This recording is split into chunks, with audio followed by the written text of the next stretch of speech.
Welcome back. New police statistics out of Everett show gun violence is on the rise. In fact, it looks like things are expected to be worse by the end of the year if these trends hold. Reports of shots fired, drive-by shootings, and arson were some of the categories where big increases were reported.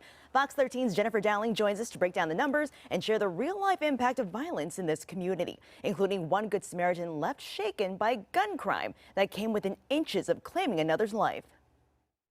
The shooting happened at a local park, and the man rushed to the victim's side as he was shot in the head. In order to help him, he believes that violence is isolating the community. Shock at first, disbelief. Scott Salo was visiting with friends at Senator Henry M. Jackson Park September 5th when he saw a young man walk up to a teen and shoot him in broad daylight near the playground. I just didn't think it could happen. I mean, that's something you see on TV. You don't see it in real life. Scott and other bystanders rushed to his side to help and called 911 as the shooter ran. I looked down and I saw the blood on the side of his head. That's probably when it hit me the hardest right there. That and the look in his eyes.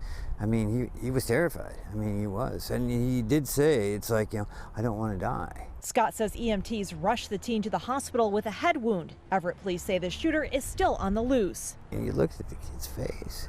It was heartbreaking. The Everett Police Department 2021 annual report shows that the city has seen a trend towards increasing gun violence over the past 2 years. Reports of shots fired have increased from 35 incidents reported in 2020 to 50 in 2021 for a total increase of around 42%. Drive-by shootings were also on the rise, with 17 incidents reported in 2020 and 25 reported the following year, for an increase of around 47%, while the number of murders remained the same at 4 reported each year. The number of aggravated assaults did increase by about 10%. Some property crimes also shot up, with arson skyrocketing by around 76% in 2021 compared to 2020. And reports of burglary and breaking and entering went up from around 519 incidents in 2020 to more than 700 in 2021, for an increase of 37%. He said to me, he said, I don't want to die. And I just heard that, and it kind of stung a little bit. It made you think.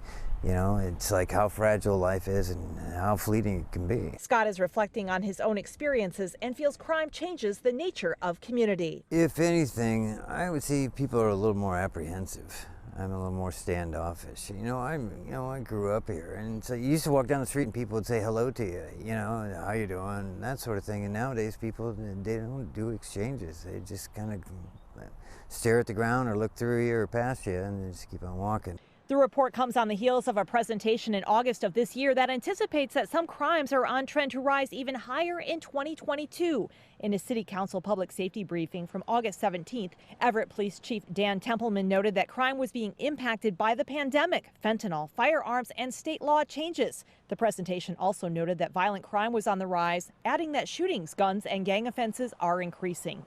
Mayor Cassie Franklin told us in March that the kids that were getting recruited into gangs are often at risk and are vulnerable to getting caught up in that.